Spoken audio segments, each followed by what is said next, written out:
communicate, coordinate, and think of us as one community. So I call that the 3 C's. But we need to engage all our ag communities, every entity, and put ag in the conversation with government. We just made a big step, and thanks to County Council for passing the Ag Awareness Resolution or Proclamation, we're recognizing November as Agriculture Month. It's kind of like church, everybody sits in the back. But we're not going to bite you. We've had all our immunizations and shots and things. So we'd like to have farmer input into the comprehensive plan. And we want to thank Council for providing funding for the AAB and for beginning the AAB, and the Planning Commission and the County Council helped start the Agriculture Advisory Board. And so we're grateful for that, and that's just one more voice that we can come together and support agriculture for the community.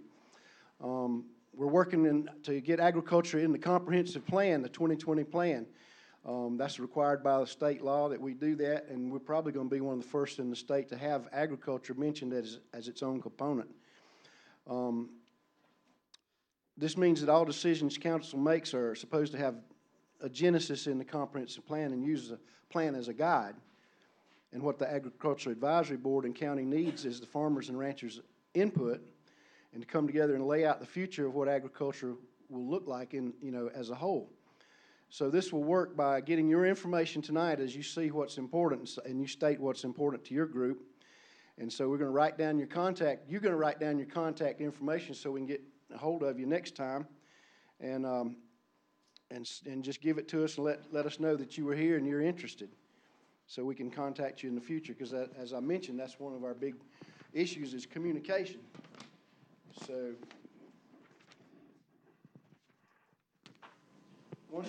once the agriculture element goes into the draft form, the Ag Board will see it put in the Planning Commission is the authority that would send it to council.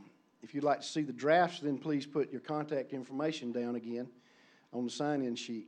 And we've asked people to sign in just so we can call on you. But we're going to be free-flowing tonight so people can speak when topics come up. What have we done since our last session back in June? We had a meeting similar to this in June. So we've talked about buffers on properties adjoining agricultural zoned areas.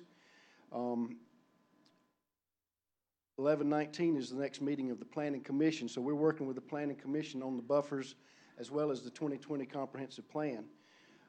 It came to our attention that not all the ag teachers are on a 12-month contract, and we know that 12-month contract is pretty important because they're required to do things in the summer, such as supervised ag experience and summer camp and supervised projects, and what's the other one? Young Farmers Group, state convention. There are a lot of things they have to do in the summer to be a viable program, so it'd be great if they're on a 12-month contract. So we're kind of working on that a little bit. We got Ag Awareness Month passed, or the resolution passed, because the more people think about agriculture and talk about it, the better it is for all of us.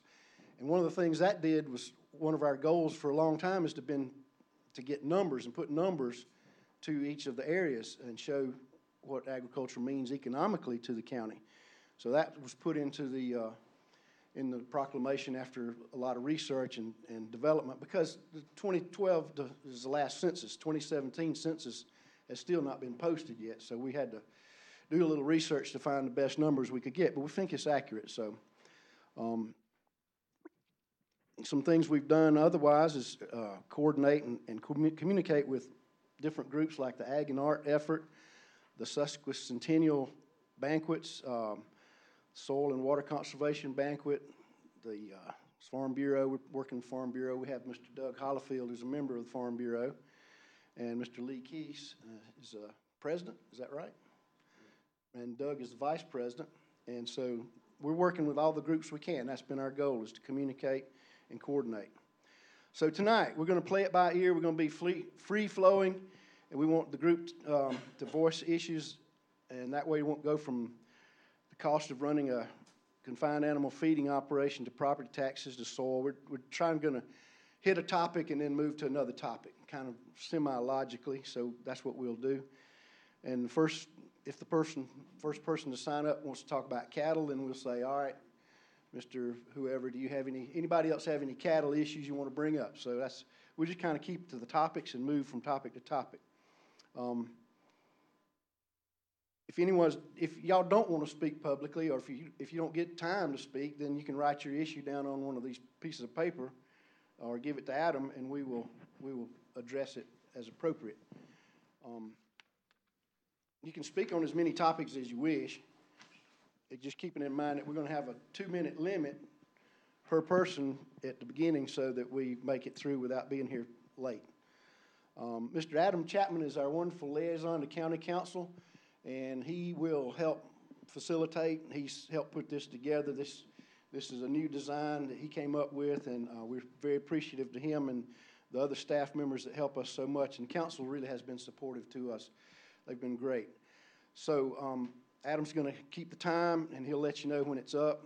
And everyone, once everyone has spoken, the board members will take about 15 minutes and have a discussion about some of the items and throw in our ideas. So during the meeting, feel free to get up and answer a question. There are questions on your sheets. There are corresponding poster boards up there. You can write your concern or question on a sticky note, take it and put it on the appropriate sheet. It's free-flowing. We're just going to move around, and there's some questions back in this wall that are some agricultural, some not so agricultural, but they're good in general questions. And feel free to get up and move around and provide us some input for the comprehensive plan and help us tell us how to serve you better. So with that, we will start answering questions. Well, I introduce Adam Chapman. I'm Rex Blanton, Doug Hollifield, Debbie Sowell, Marlene Willoughby, Ed Land, and Sandra Gray. That's your Ag Advisory Board, and Miss Kim Alexander, who can't be here or hadn't gotten here yet. So that's your representatives as far as agriculture. We are a liaison to the county council. We're one of the first like this in the state, so it's a real privilege. So first speaker is Ms. Waters. Now, are we going to do the microphone thing? Yeah, she's going to have a microphone. You can use the podium or you can use that permission. There's 2 of us, so does he get 2 minutes too? You all can have a couple. Okay. Here, I'll use Ed to hold this lovely sign up. Hello, everyone. I'm Charlotte Waters, and I'm with Visit Oconee. We are a county organization, and we promote tourism in Oconee County. And we tried something new this year. Ag and Art Tour is something that happens in many counties throughout South Carolina, but Spartanburg is the closest it's ever happened to this area. And so we talked them into doing something different. They usually host it the entire month of June. So we asked them to come up in September to host the event so we could feature some of the apples and the peaches and other things that happen, like leaves changing and things like that, even though September was a little warm. So we hosted this first-time event. I told Ed to be prepared because we're advertising. How'd it go? It went really unexpectedly better than we could have ever hoped for. We partnered with Lake Hartwell Country, and I'll let Les speak in just a minute. But the reason we're here tonight is we tried 2 locations. We tried Chautauqua Bell Farm and End of the Road Studios, which is a century farm, for our first-time event so we could figure out what we're doing, because it's a first-time event, and they provide the information, but we have to make things happen in our own county. Secondly, we wanted to see how to do this, so we are coming tonight to talk to you about getting farms involved. And the way that will work is talk to you about feeling comfortable about people coming on your farms and having a tour for a day or 2. And we will talk through this process. We will explain to you how it's happened on other farms. We'll give you examples, and hopefully you'll have questions for us.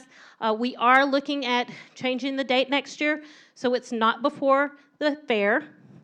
We're looking at doing it later in October, sometime in October. But I was going to let Les speak with you now. Thank you all. And thank you, Adam and Rex, for giving us a moment to talk about this.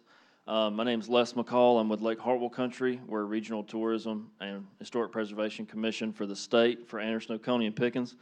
And as Charlotte said, we had a really good year this year with Ag and Art, and we want to make it bigger and better next year. So just to give you a quick overview of where we're thinking of going, and then hopefully if you're interested in having your farm on the tour, you can reach out to either one of us and we'll get you set up. I've left some information up here. Please do grab one if you're interested and contact us. But for 2019, we would really like to expand it well beyond 2 sites. And some stats from the Ag and Art folks. They're in 12 counties in South Carolina already. They've been doing it for a number of years. It's the largest Ag and Art tour in the United States, and each state has one.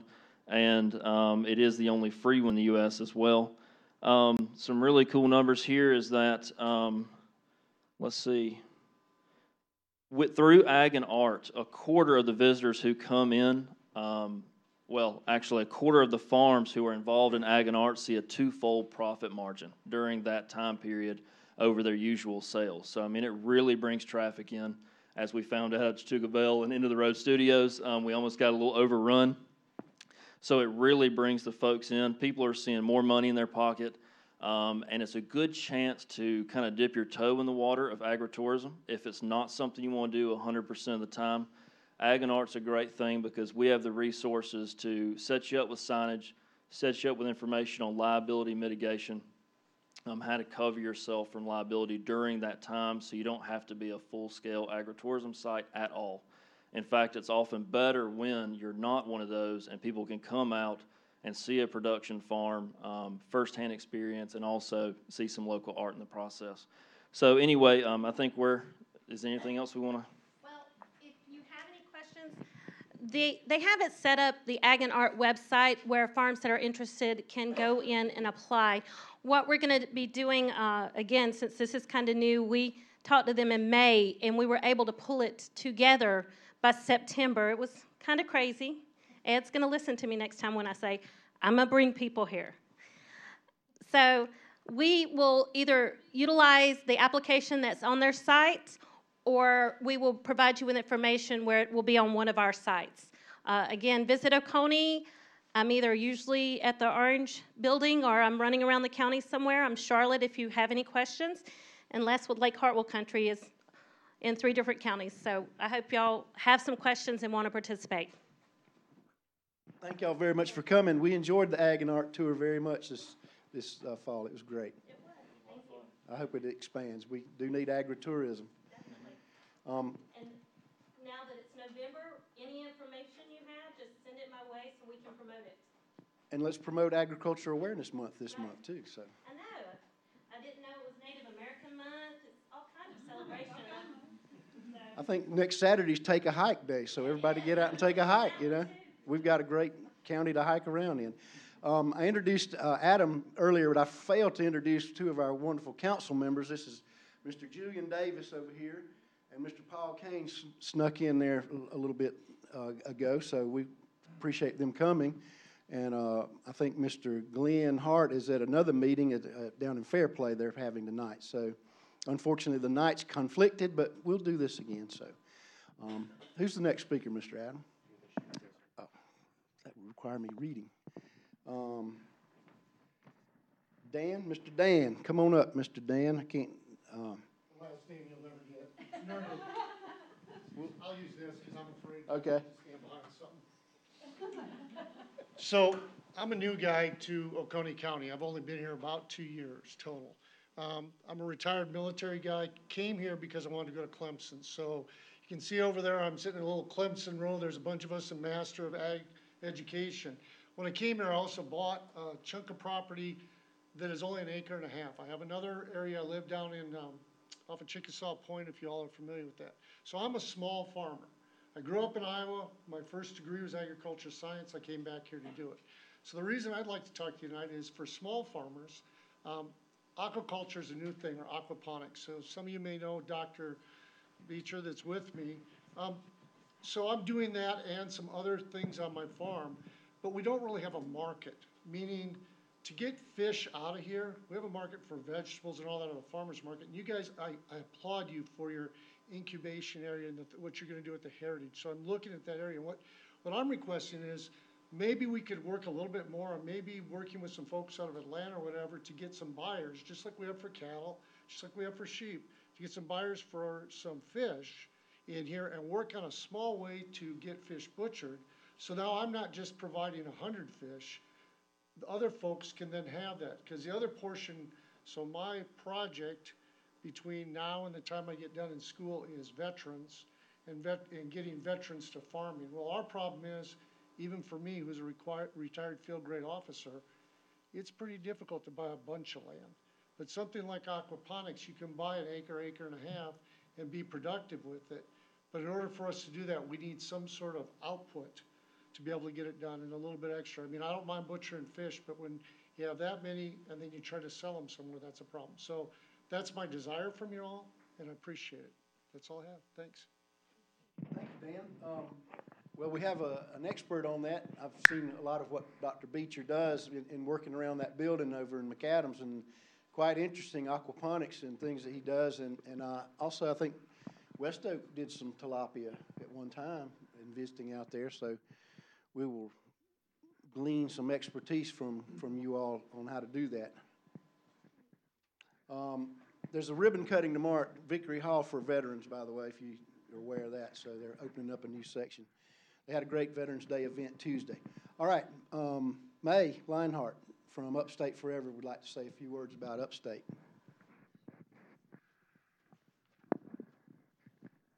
Hi, I'm May Leinhart, and I'm here for Chris Starker, who is our land protection staff member who works in Oconee County. I do a lot of my work over in Lawrence and Pickens County, but I'm happy to be here tonight. And I think with the subject on agriculture and the comprehensive plan, I just wanted to briefly mention that if you are a landowner and you are concerned about what's going to happen to your land in the future, Upstate Forever has some interesting options that you could consider. The main tool that we use are conservation easements. These are voluntary agreements that landowners can enter into where you legally restrict some of the development rights of your land in exchange for often some pretty generous tax benefits, and those can apply to federal taxes, state taxes, and sometimes estate taxes. We also have a couple of programs coming down the line where those development rights can be purchased. We have some funding available through NRCS, the Agricultural Easement Program, that if your farm applies, we can come in and actually buy those development rights from you, and then in that case, you would continue to farm, use your land, do whatever you were before. So it's an interesting time. I think if you are sitting back and concerned about growth and what's happening and how the county is changing and how the landscape is changing, this is at least one tool that you can use and see if it's right for you. So I have some information at a table in the back, so if you have specific questions, please just come and approach me and I can give you some information or connect you with someone who can work with you. So, and I'm happy to answer questions now if anyone has any. Questions? Or see Ms. May later. Thank you very much. That's very good. Gwen. Ms. Gwen McPhail's agriculture teacher, science teacher, and farmer, and she knows a lot and does a lot. I'm retired. What are you talking about? It's interesting to me to sit here and listen. I know you were at a meeting last night for women voters. I know that tonight there's a farmer at the meeting in Fairplay. Agriculture is finally reaching out, which is really exciting to me. Thank you guys for what y'all have done there. The other thing that's very interesting to me is for me, I speak from the person who is the landholder. As a teacher, I see these blue jackets out here, and I know that they cannot go out and buy a tremendous piece of property and afford to farm. So we need two things in this county. The first one is we need to figure out a way to link together the landholder who has the land and who is willing to hold it at a reasonable price for those young people who want to buy the land if they want to be in the cattle business or the poultry business. The other thing is they need to hear from these folks that are making a living off of a small tract of land, so that when the guidance counselor says, no, you want a real job, you can say, I've got a real job. If you like fish, come see me, because on my acre and a half, I will feed you. So land to me is perhaps the most important thing. I know the people down there talking it on 59 are developers, and they're telling all the people in that community that they need to develop, and it will pave over the largest tract of farming land left in Oconee County. So the county needs to be aware of that, and I hope thank y'all so much for working with the Planning Commission and the County Council to get agriculture on the comprehensive plan so that every time they want to sell something, we can go, no, no, no, no, no, that's not in the plan. So, and then I'll shut up. Thank y'all again. Thank you, Ms. McPhail. She's done a lot. She and Mr. Stanley Gibson were instrumental in starting the Heritage Fair, and it's grown from a small county fair, with traditional goals to teach kids how a fair used to look, and it has grown to a tremendous event. I left there Saturday night, last night of the fair, and at 10 o'clock, and traffic was all the way from the fair to Highway 11 turning in. So they were coming in at 10 o'clock. They were only open for 2 more hours. It was fantastic. Thank y'all for doing that. Dr. Lance Beecher from Clemson, the aquaponics professor, and wants to. Kind of new to this, so I'll just kind of tag on what Dan had said and kind of give you all an overview. Just looking at your fact sheet for Oconee County, looking at it being number 3 in aquaculture. There are a few people I work with in Oconee County as far as fish growing, and kind of tag on what Dan said as far as what I see throughout the state, and especially in this area, is we have a lot of people that want to do aquaponics. Unfortunately, the vegetable part is the easy part. The fish part is where it becomes difficult.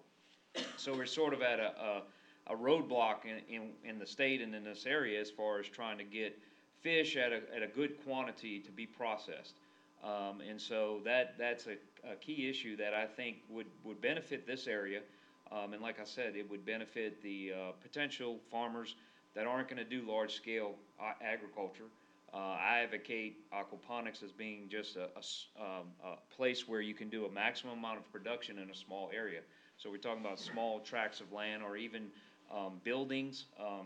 We advocate the fact that we can fill a building up with food, but also too, and to kind of tag along with Dan also is this veterans program.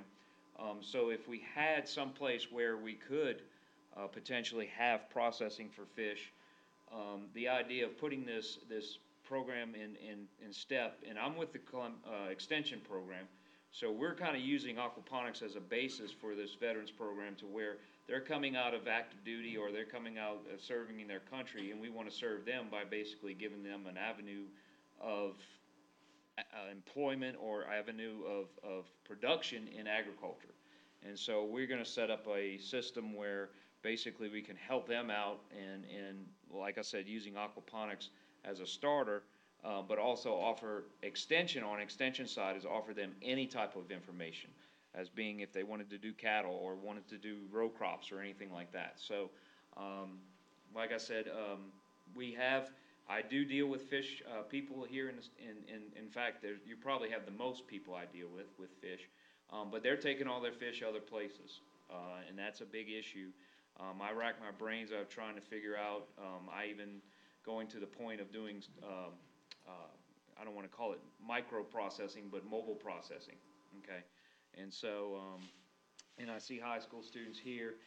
It's nice to see all my work that I did at Clemson was research-based, but all the aquaponics work came about from students. So if I can help out anybody within the county, I'm on campus, so I'm close. And so if you need any information or want to look at that, let me know. Thank you, sir. Thank you, Lance. We may call on you to help us put some aquaponics information in our beginning farmer directory. That's one thing that we've done. It's quite successful. That some of the ladies in our subcommittee have put together a beginning farmer directory. And the idea is that for somebody to come here and have contacts, know where to go to get this permit or that information. So there's a good component we can call on you for. Mr. Lee Keese, president of the South Carolina Farm Bureau, is here. Would you like to say a few things, Lee? Oh, we're going to use that. We're going to use that. Lee and I were on the Solid Waste Commission years ago, and he's been on the Soil, Water, and Conservation District for quite a while too. So and farms, so he's very knowledgeable. Thank you. Just want to say that I do represent Farm Bureau, as we have other members here on our board tonight. And we want to see agriculture succeed in Oconee County. We're proud of the things that are going on and want to see them preserved and enhanced. And through Farm Bureau, we have people who work with the legislature on the state and local levels, and they make them aware of our needs in the farming community.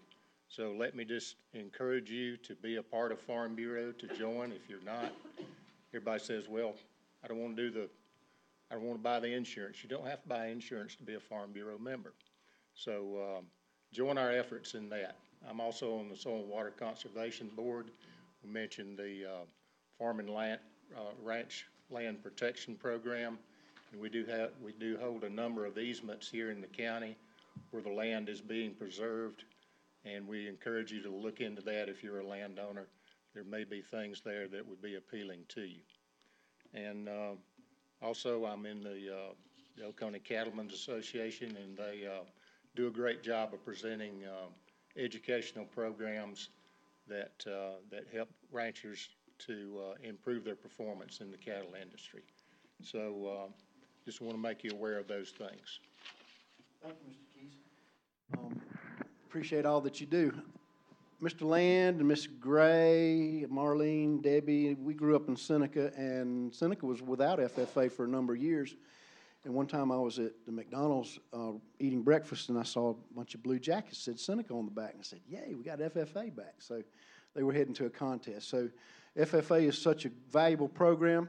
They learn so much. The state president is an alumni of Seneca High. She spoke to us at a meeting or two ago, and the board was very impressed. I said, well, she's impressive, but she's not atypical, because that's what FFA does. It produces leaders, produces very smart kids that can talk and think on their feet and work out problem solving. And so it's a great organization. So I'd like to promote Mr. Keeses and the FFA in general. And I encouraged the ladies I met earlier to come talk, and one of them volunteered, Miss Corinne Patterson. Corinne Patterson would like to come and say a few words for us. So we're glad to have her.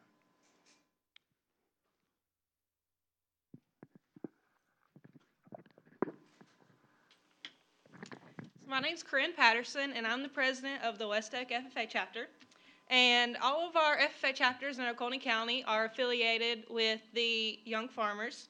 In recent years, the Young Farmer chapter has gone down a lot in participation, and that's just one of our goals, is to get that chapter revamped. So what we do is we just have a meeting once a month, and we'll have a different speaker every month, and we'll have home-cooked meals. If you would like to join, it's $10 a month, and you can just come and just interact with other local young farmers. If you have any questions or want any information about it, you can come ask me or any of the other members, and we can tell you. Thank you. One thing real quick, it's $10 per year. Oh, sorry. My bad. Please do. If you really want to know the history of the Foothills Heritage Fair, it was started by the Young Farmer chapter in this county. They all were sitting around one night at a meeting and talked about, why don't we have a fair? Because there had not been one in 90 years. Am I supposed to be up there? Yeah. I'm sorry. Okay. Two interesting things about FFA. The first one is Young Farmers started the fair.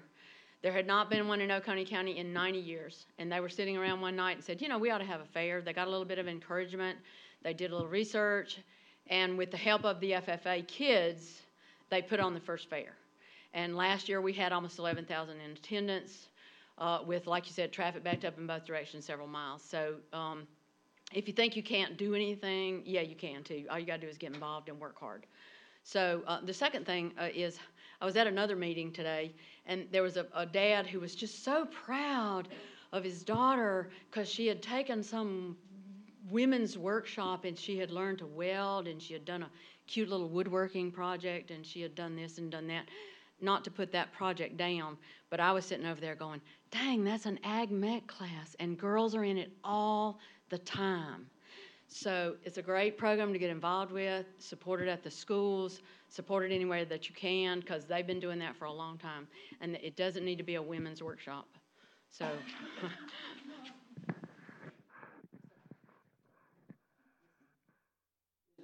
For those that don't don't know, young farmers is kind of mislabeled. Young farmers is kind of mislabeled. I don't know, when they get across the line over there in Georgia, young farmers has people that are 70 years old in it. It's not Oh, yeah, we necessarily- called it the young at heart farmers because for a while, the vast majority we were almost all over 50, yeah. For anybody that doesn't know, it's kind of a Yes, mistaken. yes, name. it's the young at heart.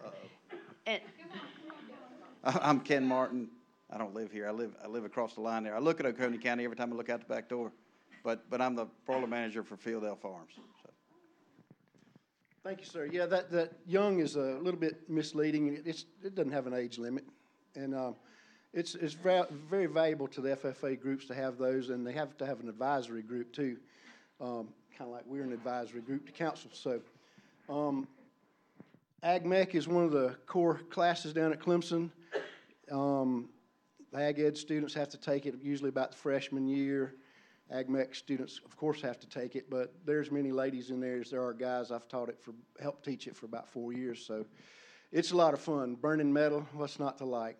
Banging nails in wood and cutting things up. What's not fun about that? So anyway, that's a great course. And Clemson, we've had people from theater groups, from all across campus, from the engineering side of campus, because nobody else teaches that. But I'm getting off track. So, all right, who wants to comment? Who wants to that's all the speakers that are signed up. So I guess get your paper and start making comments on your sticky pads and get up and walk around and stick them where they belong. All right, go ahead, Gwen. I knew you wanted to talk. I'm not an ag proponent or anything. Another meeting that I was in today, it was interesting to me that the owner of the business had recently, they run an advertisement constantly looking for employees. They recently hired 2 new people. They both came from Connecticut because they were the only people who had the skills to do the job that they do. Kids who come up through agriculture know how to hold a hammer, know how to wire, know how to plumb. They may not hold certificates in it, but the only reason that they don't is because they've been too busy taking all the classes so they can do a little bit of everything. So farming is a great way, agriculture is a great way to teach kids those skills that affect them in the real life job earning world. So don't let anybody tell you that farming's not important, because it's important whether you're going to be a farmer or not. So, sorry. Good point. Plus, you see a lot of help wanted signs now, and she mentioned the technical skills. What they also learn along the way is the people skills and the soft skills, like show up to work, be courteous, be polite, know how to work. You'll see them helping out very much at banquets and things we have, and they're just super at serving or helping people or whatever they do, from parking cars to serving tables. So they learn all the people skills that sometimes kids miss. So way to go, guys. All right. Please do. Good evening, y'all. Adam Chapman.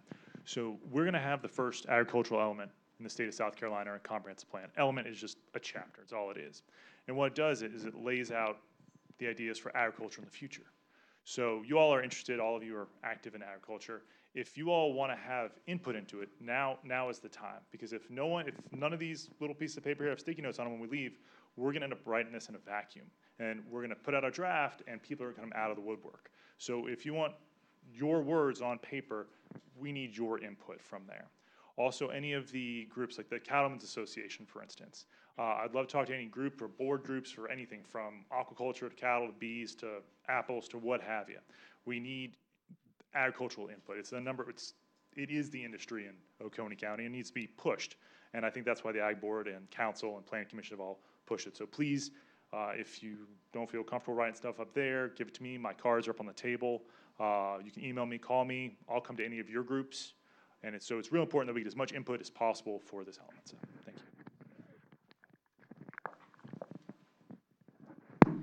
I'm going to put Mr. Ken on the spot. My name's Ed Land.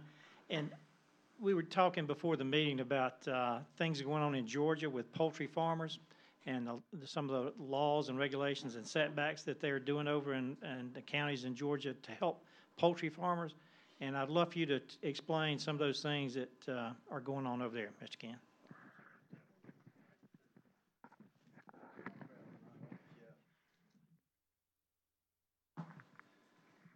I got involved in, some reason I end up, every time a county's gonna put new legislation for or against or whatever with chicken houses, I get involved in it, and I've been involved in 9 of the Georgia counties. I was involved with your state legislator, Tim was there last year, and they have made it much better over here by limiting who can protest the houses, who can complain, all that, and then timeframes. And we were talking earlier, and when I was sitting in front of your Senate subcommittee down there, one of them asked me, how long does it take you to get a permit in the state of Georgia? Georgia has no DHEC. There is no governing body over the state. Every county is unto itself. And in northeast Georgia, they live on chickens. Franklin County, Georgia, which is way smaller than Oconee County, has 991 chicken houses in it right now. So it's very acceptable to have chicken houses over there. Nobody complains. But in dealing with Hart County, I dealt with them twice. But to protect the chicken farmers, one of the things they did, they said, okay, we'll have setbacks in the county for chicken houses. And I think it's 200 feet off of a line, the non-tunnel end of a house is 600 feet from the tunnel end. But you can't build within 350 feet of a residence. But they also made that vice versa. No residence can be built within 350 feet of a chicken house. So if you're going to limit one, limit the other. That's something that you may want to look at if you go to write things, because it's, you know, that's where the conflict is always going to come, is who's closest to that chicken house or beef feedlot or whatever it is. And they will encroach against the agriculture all the time. And I told somebody earlier, for the first time in my life, I went to Europe this summer. Shelby and I went to Germany. And the agricultural land over there is protected. You cannot encroach on the ag land. They got 89 million people living in this area, smaller than the state of Georgia. We got 8.9 million. I think Atlanta's outrageous. But we sprawl out, Germany goes vertical because they cannot encroach on their farming land. That's a protected business over there. So anyhow, when you go to write legislation, the state has taken a big jump forward, and that started with Tim Donald and battling a bunch of other, that went on for years. I mean, there's other people that jumped in at the end and claimed they did it, but I know.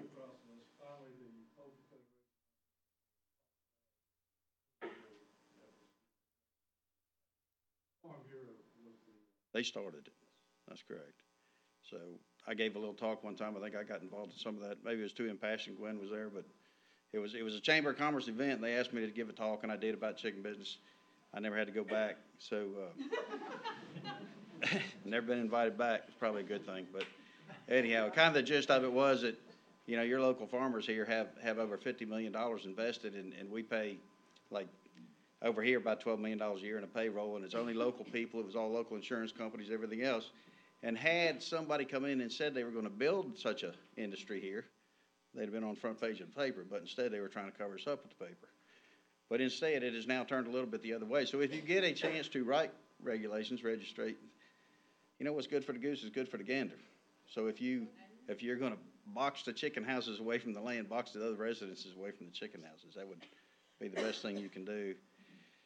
And the other thing, don't ever get me on a soapbox, y'all will be bored here in about a minute, but watch from a state level what legislation and who's pushing it on you. You know, you saw California just passed, what is it, Proposition 12? I can't remember the number. So now in the state of California, nobody can bring in an egg that's not a cage-free egg. It can't come from anywhere. You can't have a sow unless it's in the gestation crate. You cannot have veal in crates. You can't. And some of that it may be common sense, but when you look at commercial agriculture, there's a lot of people in California can't afford $4 a dozen eggs. You know, the rest of the country can do whatever, and that's the hard part about South Carolina, is maybe something can happen in Georgia that makes it easier for a company to expand in Georgia than it is in South Carolina. So it just depends which way you're looking for your ag. You guys are going to be jammed in the foothills. I've been to several meetings. You know, we're all in the same problem. We're between Charlotte and Atlanta, and it's going to encroach no matter what you try to do. So the only thing you can do is protect the farmers from the encroachment. You're not going to ever have to worry about protecting a subdivision from the farmer. It never happens that way. None of these blue jackets are going to go out there and buy 300 acres of land and decide to start farming. It's not going to happen. There's not the funds to do it. As Gwen said, you know, chicken farming is one of the few things you can do on a small acreage, but the little 5-acre McMansions next to you will stop it. So anyhow, protect your farmland. That's all you can do.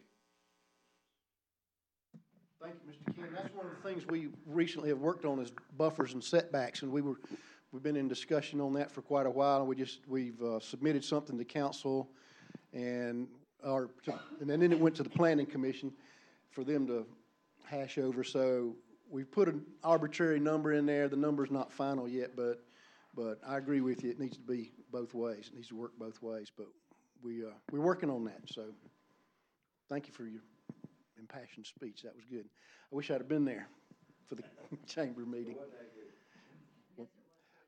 Well, I didn't know about the California confined animal and the egg thing, so The state of Maine now has, it's all driven by the Humane Society of the United States, which is an animal rights group, not an animal welfare group. And they got it on the legislations, they passed it in Maine, they passed it in California.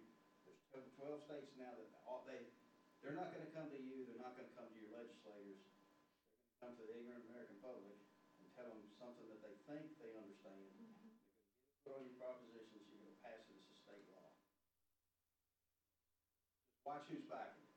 When you see it coming statewide, watch who's backing it. good advice, very good. Can I tail on Yes, this? sir, come on back up, Mr. Ron. Dan, I'm sorry. That's fine. So the one thing this county, and don't take it the wrong way, but I only have an acre and a half, but I bought a chicken house that was dilapidated. So I'm zoned residential. So when I got and that ain't right. Okay, so now what that means is, if I multi-purpose it, and what I'm doing is I'm multi-purposing. I have chickens, I have pigs, I'm gonna have aquaculture in there, but I'm not zoned as agriculture. So when it comes to this setback, you just set the hair on the back of my neck up, because I have a house and it's one of the Anderson, if you guys remember the old Anderson places down there, his place was within 350 feet, but we zoned it out. Well, you're gonna drive me out of business, and that little bit of money that was a lot of money to me, if we don't zone it correctly. So what I'd ask for is, the zoning regs, as you read them, part of them say you have to have more than 10 acres, but then the other half says if you look at the state, it says if it's used primarily for agricultural purposes, it is zoned agriculture. So I'd like to make sure that as you rewrite this stuff, that we get it in there, so that, because the other thing is, you just about killed the poor building guys when they came out to do power.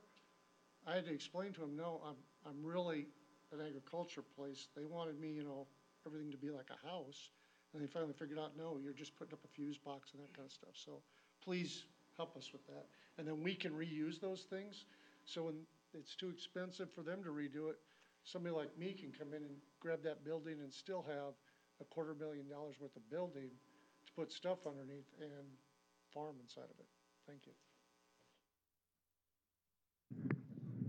And Adam, correct me if I'm wrong, but most zoning like that, it'll be grandfathered in. If you're already existing, then those regulations won't count for you. I think that's on most zoning. It would depend on certainly what it is. I'd like to see the property itself. Are you talking about how it's taxed? No, so I cut it out. See, that's what you gotta think about. I couldn't afford the whole area. I could only afford portions, so I went to Sam Anderson and said, hey, look, I want this right here. And Sam and I made a deal, and I cut it out. It's an acre and a half. So when I came up here to get it, and they looked at it from a building perspective and everything else, they had to zone it residential, because by that portion, and it's the zoning guys, the guys the building committee guys are the ones that put it that way. And so it took a lot of different committees, and I wanna thank the folks inside this building, because they actually helped me get through it, and the folks who did the building permits and that, they did a good job with it. But bottom line is, when you looked on it, and when they cut it out as residential because it was so small. There is a minimum acreage in Oconee County for agricultural land, 5 acres. For taxation purposes. For taxation purposes and Taxation. recognizing that it is agriculture. But good point.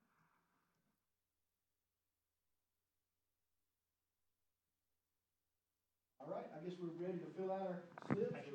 Sir, can I ask one question real quick? Yeah, please. Back to buffers, because we haven't talked about that at all tonight. Anybody know where the 1,000-foot setback, DHEC setback from CAFOs came from? Does anybody have that? I've been asking around, and I haven't been able to find out why a CAFO has to be 1,000 feet from a residence. Is that number, does anybody know where that came from? Do we know what the determination came from? Do we know like where that 1,000 foot seems really round for a scientific number? And I'm just kind of, okay, that was the question. I've been trying to email around, and I've been just, everyone's talked to him. He wasn't represented very well when that happened. I'm glad y'all are there now then. Sir. All right, let's do the questions then. look on your sheet there and answer the questions, write your concerns, and put them on the wall where the poster is appropriate, on the appropriate poster.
Lands in random places.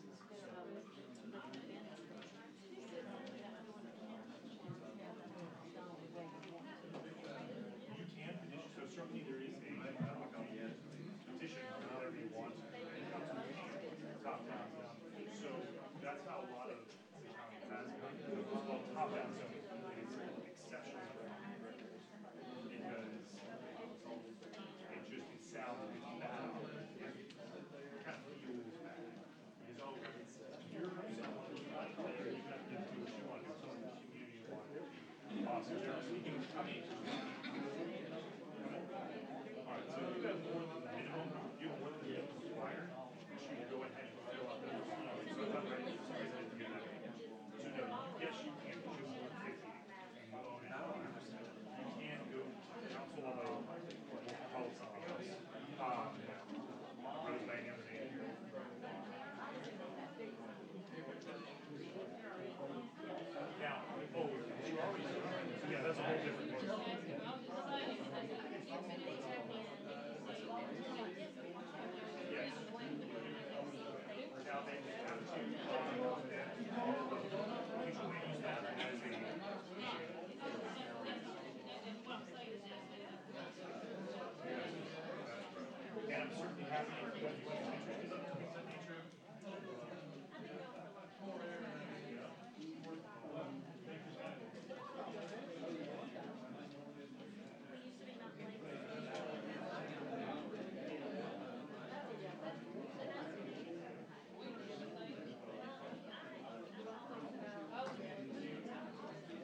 what they've got set up, what they've got going, and give us an idea.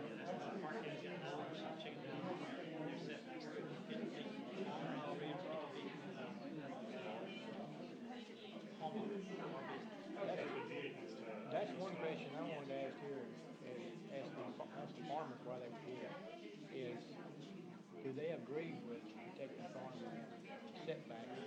Do they, because I don't know how, we've heard from two or three, but, do they agree with having a setback to protect their farmland? Everybody's doing their thing, I don't want to interrupt. Well, I'd like to know the feedback. Oh, yeah, Tim's all for it.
I got the last spot. So what's your message? Sorry.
Good luck, too many people make a living doing that.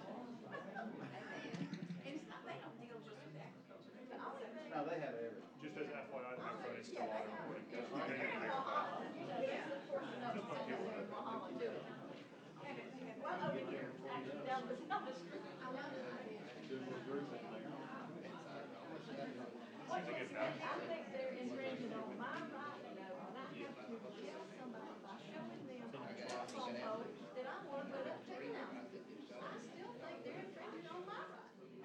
But that's why it's so different. Because every county is so different. I mean, if you're in the Greenville metro area, or you're down in Columbia metro area, it's way different than here. Even in the county, really, it is very urban in some places and very rural in others. We're going to be like that, but if y'all get into start talking about regulations,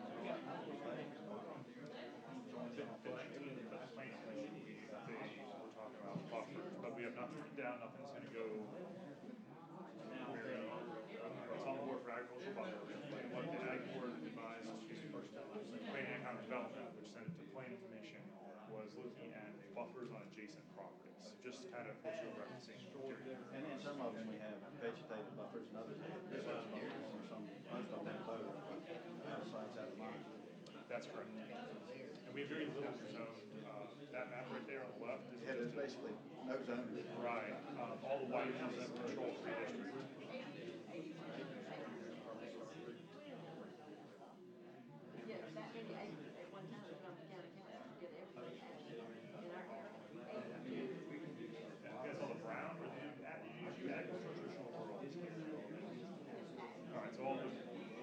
Not something national forest, the dark one.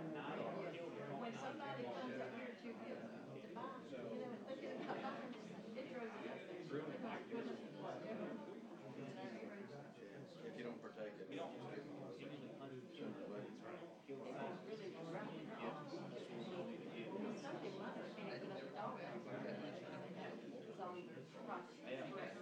Can't even have a raised bed in your yard.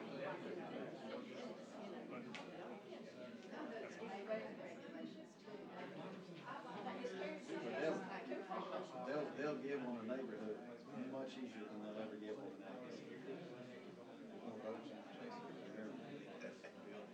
The only job of the politicians to get reelected. Anyhow, but I'll be glad to, because I know most of Georgia County's forwards and backwards, if I have to. Most of them have kind of all gravitated towards the same set of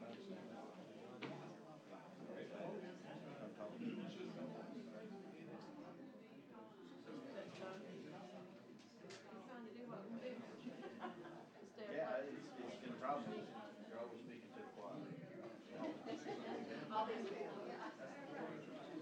Now, as we go to planning commission and to hopefully eventually council, it becomes a little less, choir issue. And it's good that, I'm glad that we have this ag board, because it is this community, so they're active again. We're making noise anyway. I mean, something like this, I mean, You it's have to giving them. unite or else the single voices. That's where we haven't had that, especially in the part, people stand up.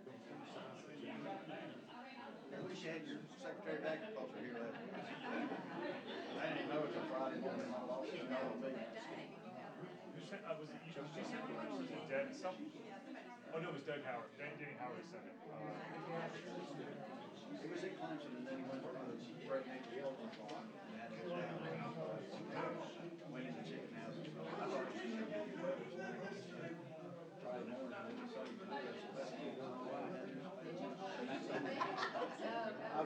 I've met him, he's friends of the owners of our company. I've shot that. In fact, I told Rick, I tell the owners, he's gonna go and still see him. I said, no, we need to call him. You go tell him. Another question I wanted to ask you right quick is, your culture girls, they have to be certified when you're spread? They don't have to be spread, but they have to take a class on renewable management. Well, that's what I'm, that's 10 hours, do they have to do that? They have to do 10 hours? I usually go down to Florence and get off about one time. Because I'm still a bus driver too, and it's hard to get off sometimes, you know, and it messes up. That's the problem. 2 years at a time, 2 hours a week, something they gotta go do. Exactly, yeah, that's what I'm saying.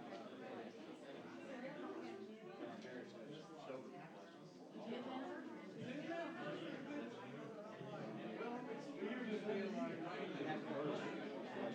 And several poultry houses more than we're building new ones actually, in our area, It's easier. I mean, there's not too many, very seldom does anybody ever call them.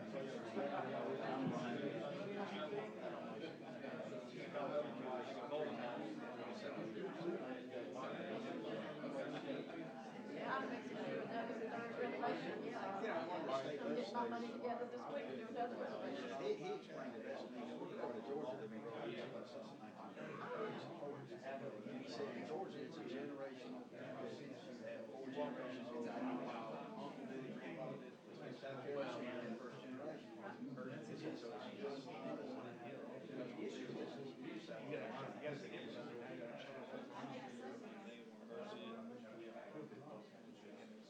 I'm sorry, it is so easy, I can just walk in and I can have it before dark. And they're all using it. I'm sorry. I'm sorry.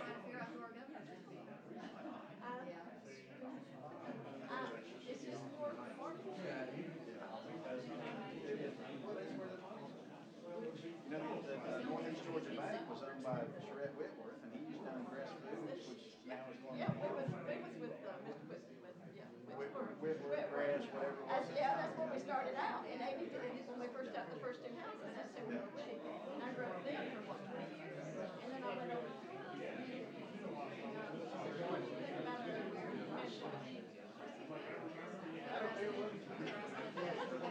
I've heard about it. You know, that's the worst part of the world, man. It's like you bring somebody in and thinks he knows everything. Bring somebody from Texas, what happens in Texas doesn't always work. last year, they put live ball in it. Or put live ball in it. All right, he let me out 40 days, almost bankrupt me. I lost about, what, $85,000 in 3 blocks. And, 2 of them had salmonella, but they were, babies received 2 blocks, so I lost about 50 grand on those. That company's always in.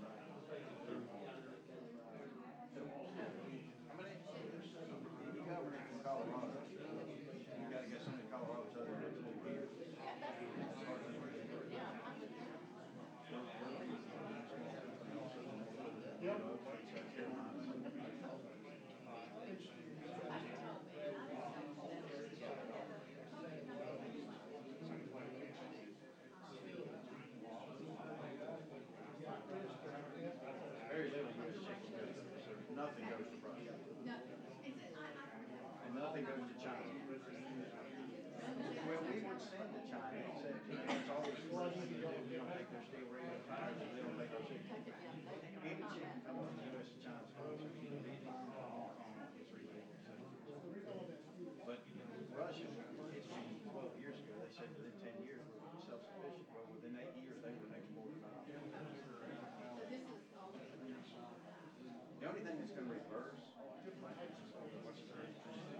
In Brazil, they used to be the second largest exporter of chicken. The labor for the chicken is 25 cents an hour. They have two corn crops, and they're close enough to the equator. They just grain is very cheap, but they had this 14-day truck stop. No truck moving. So no breeders got fed, no primary breeders got fed, no broilers got fed, no chicks left the hatchery, no eggs left the hatchery. All the primary breeders went in the mold, the rest of the replacement stock coming, the hens died, the broilers that were born eggs died, they had no feed. 2 days ago, they will be an importer now.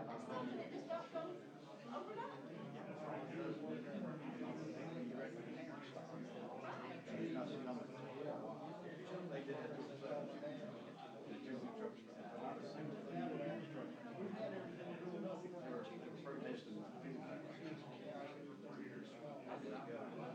But anyway, there's a lot of our chicken, 20% of U.S. chicken does export. It doesn't necessarily go into China. There's a lot of countries that do ship. But the U.S. is just keeps expanding. We're up to a billion pounds now. 950 million pounds in Venezuela.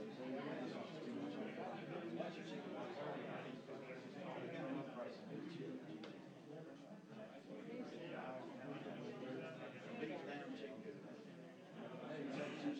Everybody gets close. You have to eat chicken at least 3 times a week. In some form. Good to see you. Thank you for coming so much.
No, but I see him, if you're, just about every night, if I'm up late enough, I'll see one, I'll see the eyes out there.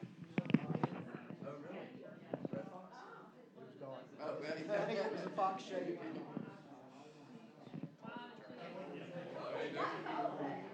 You want to adjourn, or you want to keep rolling? Thank you for coming. Yes. Oh, we done? We gonna leave now? All right, has everybody done what they need to do as far as color on the map and post your Post-its and all that stuff? All right, we got two options. We scheduled to talk a few minutes among the board and address some of these questions, or we can just call for a motion to adjourn and get the heck out, or whatever. All right. All those in favor? All right. I guess we're adjourning then. So we will take your notes and address them as we can. Thank y'all very much for coming, and we appreciate it. And does the board have anything to say?